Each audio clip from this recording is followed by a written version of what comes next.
और बढ़ेंगे अब आगे, बात करेंगे जम्मू कश्मीर की। जम्मू कश्मीर से इस वक्त की बड़ी खबर सामने आ रही है, जहां पर आतंकी घुसपैठ की कोशिश नाकाम की गई है। एलओसी पर सेना ने घुसपैठ की कोशिश को नाकाम किया है। केरे बट्टल इलाके में गोलीबारी हुई, एक जवान शहीद हुआ है। सेना ने पूरे इलाके को घेरा हुआ है। सर्च ऑपरेशन यहां पर अब चलाया जा रहा है तेजी के साथ। एक बार फिर जम्मू कश्मीर में घुसपैठ की कोशिश की गई, लेकिन इस घुसपैठ की कोशिश को तो नाकाम कर दिया गया है। एक जवान के शहीद होने की भी खबर सामने आ रही है।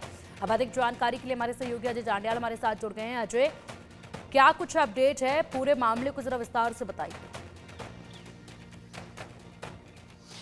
देखिए पिंकी, इस वक्त हम उसी बट्टल गांव में पहुंचे हैं और सबसे पहली तस्वीरें मैं आपको बताता हूं लाइन ऑफ कंट्रोल के उस फॉरवर्ड इलाके की, जहां पर लगातार पाकिस्तान की तरफ से फायरिंग की जा रही थी। सामने जो पहाड़ी देख रहे हैं, इसी की दूसरी तरफ जो है पाकिस्तान की कब्जे वाला कश्मीर है और यहीं से छम सेक्टर के दूसरी तरफ पाकिस्तान की सेना के जवान है और वहीं से रात को घुसपैठ के प्रयास जो है वो किए गए थे। मगर भारतीय सेना के जवानों ने आखिर रात को जब ये हरकत देखी तो उसके बाद उन्होंने पूरे इलाके में अलर्ट किया।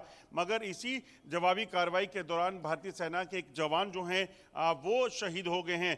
उन्हें दरअसल जब ये जवाबी कार्रवाई हो रही थी उसमें वो घायल हुए और उसके बाद जवानों की जो है वो उस जवान की जो है वो शहादत हुई है।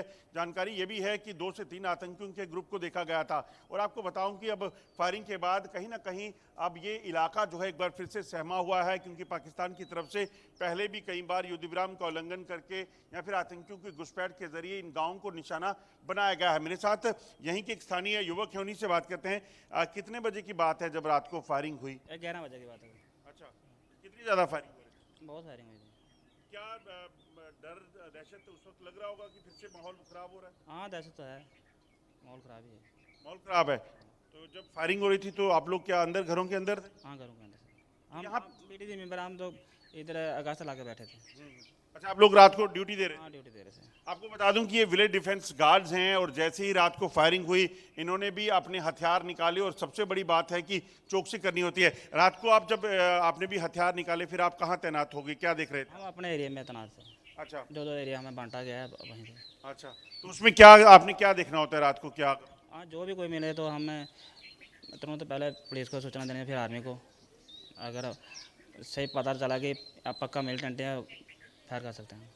देखिए ये है इस गांव को सुरक्षित करने का तरीका। दरअसल इनका कहना है कि ये विलेज डिफेंस गार्ड हैं। रात को जब फायरिंग हुई तो इनकी जिम्मेदारी थी, ये अपने बाकी साथियों के साथ हथियार लेकर जो हैं अलग अलग इलाकों में तैनात हो गए और इस चीज़ को सुनिश्चित करने लगे कि अगर कोई घुसपैठ करके आ जाता है गाँव की तरफ तो ये जवाबी कार्रवाई जो है वो करेंगे। बिल्कुल अजय, जिस तरीके से लगातार यहाँ पर अभी हाल ही की खबर है जब 2 आतंकियों को मार गिराया गया, इसी के साथ अब जो है एक और ये मामला सामने आया नई घुसपैठ का। लगातार ये घुसपैठ की कोशिशें जो हैं वो जारी हैं, थमने का नाम नहीं ले रही। हालांकि इनको नाकाम किया जा रहा है, लेकिन उसके बाद भी अब काफी तेजी के साथ ये कोशिशें जो है वो देखी जा रही हैं। देखिए पिंकी, सबसे बड़ी बात है कि ये इलाका जो बटल का है, ये इलाका पुराना घुसपैठ का एक रूट रहा हुआ है। यहाँ कुछ समय पहले भी 3 आतंकी घुसपैठ करके आए थे। उन्हें यहीं से कुछ दूरी पर जो है एक मंदिर में छुपे होने के बाद उनको मार गिराया गया था। तो ये चुनौती जो है यहाँ बहुत ज़्यादा है। आप देखिए सुबह हुई है और बच्चे अपने स्कूलों के लिए जाने के लिए तैयार हो गए हैं, क्योंकि अभी फायरिंग बंद है। मगर यकीनन जैसे जैसे कहीं ना कहीं फायरिंग होती है तो इन गाँव के लोगों के लिए तनाव जो है वो बढ़ जाता है। मैं इन बच्चों से भी बात करने की कोशिश करता हूँ। बच्चे बात सुनो, रात को आप कहाँ थे जब फायरिंग हुई? आप घर पे थे। तो जब फायरिंग होती है तो डर लगता है? हाँ। डर तो लगता है। तो फिर क्या किया गया आपने? घर के अंदर छुप गए थे फिर? हाँ। आप देखेंगे ये बच्चे जो हैं वो घर के अंदर छुपे हुए थे। आप देखेंगे यहाँ पर सेना की गाड़ियाँ जो हैं वो लगातार गश्त कर रही हैं, क्योंकि सबसे ज़्यादा आशंका जो रहती है वो इस चीज़ की होती है कि अगर कहीं रात को घुसपैठ की कोशिश हुई हो तो उसमें कोई आतंकी घुसपैठ करके इस तरफ जो है वो ना आ गया हो। तो इन जवानों को इस चीज़ को सुनिश्चित करना है, क्योंकि इस चीज़ की आशंका रहती है। दरअसल ये इलाका देखिए कैसा है।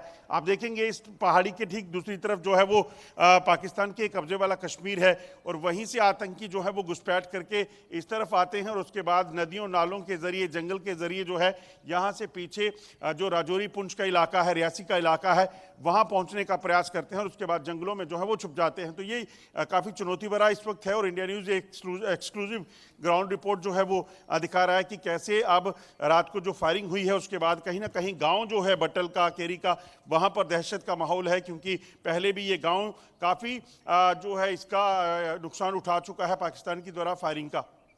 बिल्कुल बिल्कुल अजय, आपने सही कहा। और जिस तरीके से आप ये एक्सक्लूसिव तस्वीरें दिखा रहे हैं इंडिया न्यूज़ के माध्यम से हमारे दर्शकों को, बेहद खूबसूरत है ये जगह, बेहद खूबसूरत है ये गांव, ये पूरा इलाका, और यहाँ के लोग किस अमन चैन के साथ रह रहे हैं। बच्चे जो सुबह सुबह स्कूल जाने के लिए निकले हैं, ये जो तस्वीरें हैं ये पूरी तरीके से बयां कर रही है कि अमन शांति वहाँ पर है, और बस इसी को खलल डालने के लिए, इसी में खलल डालने के लिए, इसी अमन शांति को खत्म करने के लिए लगातार घुसपैठ की कोशिशें की जा रही है। यहाँ पर आतंकवाद को बसाने की कोशिश जो है वो लगातार पाकिस्तान की तरफ से की जा रही है। इसको नाकाम भी किया जा रहा है, लेकिन फिर भी एक डर का माहौल जो है वो साफ तौर पर देखा जा सकता है। अब बात करें अगर सर्च ऑपरेशन की, पूरे इलाके की घेराबंदी की गई, सर्च ऑपरेशन चलाया जा रहा है, साथ ही साथ पैनी निगाहें जो है वो भी बनी हुई हैं। क्या रणनीति सर्च ऑपरेशन को लेकर देखी जा रही है अजय? देखिए पिंकी, सबसे बड़ी बात है कि तलाशी अभियान के दौरान इस चीज़ को सुनिश्चित किया जाता है। जैसे मैं ये आपको इलाका बताऊंगा, आप देखेंगे तो ये बीच में घने जंगल का इलाका है, यहाँ पर नदियाँ नाले हैं। ऐसे इलाकों में कहीं ना कहीं इस चीज़ को सुनिश्चित करना होता है कि कहीं इन जंगलों में आतंकी ना छुपे हों। मैं यहाँ से आपको इस तरफ का इलाका दिखाने की कोशिश करता हूँ। ये वही रिज है, यहाँ कुछ दिन पहले ही पाकिस्तान की तरफ से घुसपैठिए आए और उसके बाद मंदिर पर जो है वो छुपे हुए थे, और उसके बाद उन्होंने आकर सुरक्षा बलों पर फायरिंग शुरू कर दी। और जैसे ही सेना को ये पता चला कि आतंकी यहाँ हैं, उन्होंने तुरंत कार्रवाई की और उसके बाद पूरा दिन चली मुठभेड़ में इन आतंकियों को मार गिराया। तो कहीं ना कहीं आतंकियों की मंशा ये होती है कि ये जंगलों के भीतर छुपे रहें, और जब भी सेना का काफिला निकले या फिर किसी सिविलियन को ये टारगेट करके उनको नुकसान पहुंचाने का प्रयास कर सकते हैं। मगर सेना, पुलिस जो है वो लगातार इस चीज को सुनिश्चित करती है कि पाकिस्तान के जो नापाक इरादे हैं उनको नाकाम करना है किसी भी तरीके से, और यहाँ पर शांति जो है वो बनाए रखनी है।